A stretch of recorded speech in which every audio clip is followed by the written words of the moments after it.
Cinderella, Rapunzel, ang cute-cute nyo. 1, 2, hala, bakit dalawa na lang kayo? Di ba tatlo kayo? Nasaan si Snow White? Ayun pala siya, umiiyak. Bakit kaya? Naku, napupo pala siya sa pinggan, kaya pala siya umiiyak. Ang baho! Wait lang ha, kukuha lang ako ng pamunas para linisin tayo mo, para hindi rin magalit si nanay. A few moments later. Bebang! May merienda ba tayo?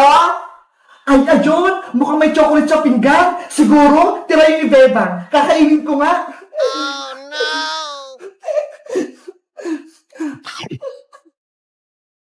Ah! Ano to? Lasang tait! Bebang! Nasaan ka? Nay! Nandito po ako! Ano po yan? Bakit may pupo rito sa pinggan? Kasi po, Nay, si Snow White tumayag na sa pinggan. Bakit po? Ano po nangyari? Bakit kayo napasigaw?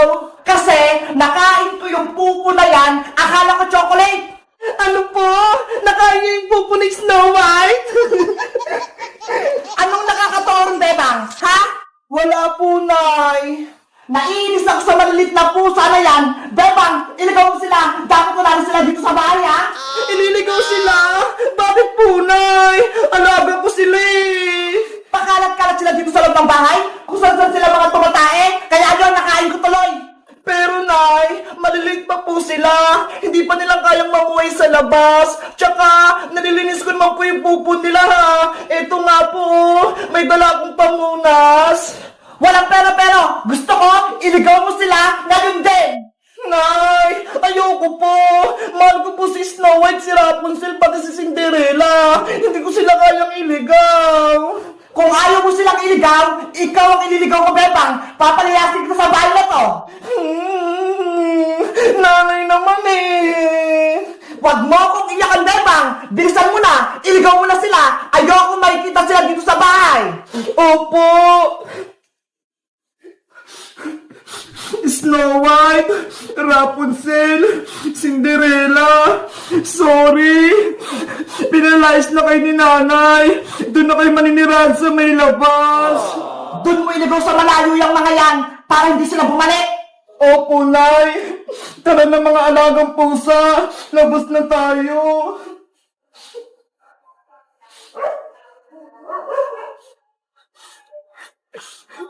Saan ko kaya sila ilalagay? Kawawa naman sila. Maliliit pa. Bebang! Saan ka pupunta? At ano yung hawak mo? Princess, pinaliligaw sa akin to ni nanay yung maliliit kong kuting. Ano? Bakit? Kawawa naman sila. Di ba anak yan ni Shadow? Kasi si nanay, nakain niya yung tayo ni Snow White, kaya yun, nagalit siya. Si Aling Sitang, nakakain ng pupo ng pusa. Ew! Kadiri! Huwag kang tumawa, Princess. Baka marinig ka ni nanay. Lalo pa siyang magalit. Nakakatawa kasi Bebang eh. Sa tingin mo, Princess, saan ko to ilalagay yung mga pusa ko? Ayaw ko silang mawala eh. Alam ko na, ang magandang gawin mo, Bebang, ipaampo mo na lang sila para hindi sila kawawa. Ayaw nga, no? Magandang naisip mo, Princess. Diba? Matalino ako. Maliligtas ko yung mga kuting mo. Kaso, sino kayo yung ampun sa kanila? Ang lilit pa nga nila eh. Nako, basta ako, ayoko na mag-ampun ng kuting. Pagagalitan lang ako ni nanay. Ang baw-baw kasi ng mga tain yan eh. Guys, nasubukan nyo na ba mag-ampun ng pusa? O kaya aso? Napalaki nyo na rin ba sila? Mag-comment lang kayo kung anong pinangalan nyo sa alaga nyo. Bye-bye! Bebang, maawa ka sa akin. Iligay mo na ako sa swimming pool nyo. Natutuyo na yung buntot ko. Hindi pwede, Boyong. Pasaway ka kasi. Baka sirain mo pa yung swimming pool namin. Pagalitan pa ako ni nanay. Hindi ako magiging pasaway. Promise ko yun sa'yo. Gusto ko nang maglangoy sa tubig. Please! Bebang, tulungan mo na sa sirenang Boyong. Kapag natuyo yung buntot niya, pati yung katawan niya matutuyo din. Oh no! Kawawa naman si Boyong Sirena kapag nangyari yun. Bebang, payagan mo na maligo si Boy sa swimming pool nyo. Babantayin naman natin siya, kaya hindi siya magpapasaway. Ah, aray, tulong! Yung buntot ko, hindi ko na magalaw. Boy, yung Serena, ano nangyari sa'yo? Pati yung katawan ko, hindi ko na makilos. Beba, kailangan na natin ilagay si Serena ng Boyong sa tubig bago pa may masamang mangyari sa kanya. Sige na nga, dali na nga natin si Boyong sa swimming pool namin. Tara, Bebang, buhatin natin si Boyong Serena. Ilagay niyo si Boyong sa batya, tapos buhatin natin. Iya! Ayan na! Nalagay na si Boyong sa may batya! Bilisan nyo! Mamamatay na si Serenang Boyong kapag walang tubig! Tara na, Iska! Buhatin na natin si Boyong! Ang bigat ni Boyong Serena! Bebang, Iska, bilis! Ayan na! Nandito na tayo sa swimming pool!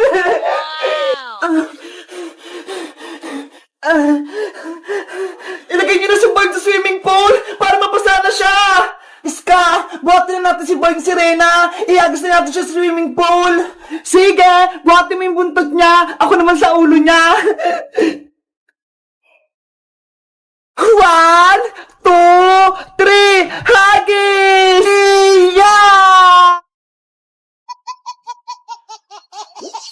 Boyong, nasa tubig ka na! Gumising ka na!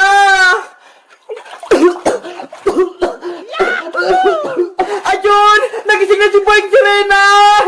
Yay! Nagtagumpay tayo! Wow! Andito na ako sa loob ng swimming pool! Ang lalim ng tubig! Makakalangoy na ako!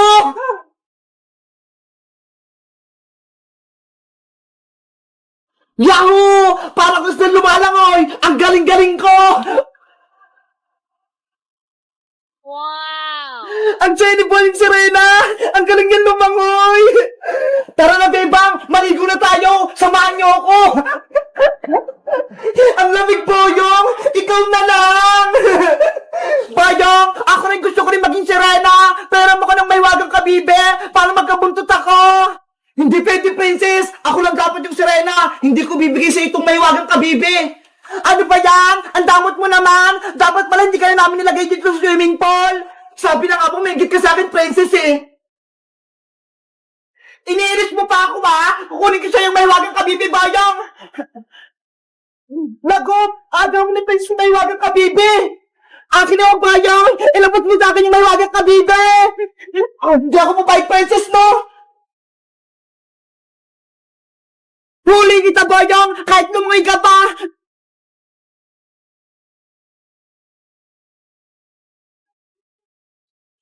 Nasaan na si Boyong? Be! Nandito ako, Princess! Princess! Itigil mo yan! Hayaan mo na si Boyong maging Serena! Gusto ko rin maging Serena, Bebang! Parang marunong na akong lumangoy! Boyong, akin na yan! Hindi ko ibibigay sa'yo may wagang kabibe! Madamot ka, Boyong! Agawin ko yan! Princess! Huwag kang makulit! Naku! Pinagagawa nila yung may wagang kabibe! Dapat mabawi ko na yun para hindi magaway si Princess pati si Boyong! Boyong! Akin na yung may wagang kabibe! Hindi mo ko yung may wagang kabibe, Princess! Nakainom ako ng tubig! Oh no! Princess! Bebang! Iska! Si Princess! Hindi na umang sa tubig! Princess, tumayo ka dyan!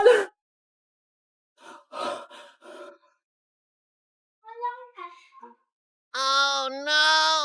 Maria! Halika na rito sa kusina! Kumain na tayo! Wait lang, Bebang! Tapusin ko lang itong winawalis ko! Ang sipag mo naman! Ikaw lahat naglinis dito sa bahay! Tapos pinagluto mo pa ako ng almusal! Diba? Sabi ko sa'yo, tutulungan kita sa gawaing bahay! Salamat, Maria! Bebang! Tara na sa school! Malilate na tayo! Sino kaya yun? Si Princess Bungengi lang pala. Hoy, Maria! Nasaan na si Bebang? Sabihin mo, papasok na kami sa school! Malilate na kami! Bebang, si Princess tawag ka. Late na raw kayo. Kumakain pa ako eh. Sabihin mo Maria kay Princess, mauna na siya. Mauna ka na raw pumasok, Princess. Kumakain pa si Bebang. Ako din! Gusto ko din kumain, Maria! Papasok na ako sa loob, ah! Oh no! Hoy, Princess! Ang dumi ng paa mo! Linisin mo na yan, Maria! Ang hirap-hirap maglinis eh! Tapos nagkalat-kalat ka lang! Wow! Hala, Princess! Kinain mo yung ulam na prito itlog ni Maria! Wala nang natira! Kay Maria pala itong itlog! Sorry! Hindi ko sinabing kang kainin! Ang sabihin mo, Princess, pinahirapan mo talaga ako. Kapag bumalik lang si Mami, isusumbong kita. Hindi na babalik si Aling Margaret, no? Nasa barangay na yon. Yun ang akala mo. Mamaya, uwi na rito sa bahay nila Bebang si Mami. Princess, tara na nga sa school. Inaaway mo pa si Maria eh. Okay, salamat sa pagkain. Maria, ikaw na maghugas itong pinggan, ah.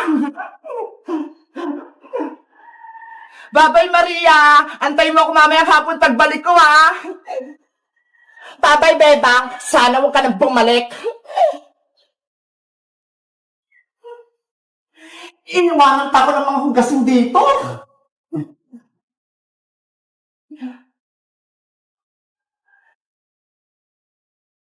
Ano ba yan? May kumakapok agad? Maria, buksan mo tong pinto. Si Mami mo to. Mami, ikaw na ba yan? Mami ko! Kamusta ang anak ko? Miss na kita. Mami, si Bebang, pati yung kaibigan niya si Princess, inutusan nila ako lagi dito sa bahay. Pagod na ako.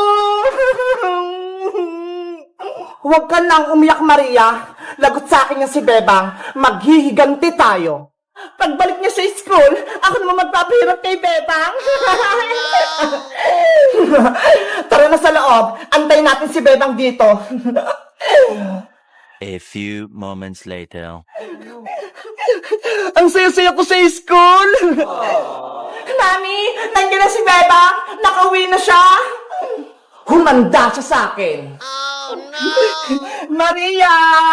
Buksan mo na yung pinto! Nandito na ako! Maria!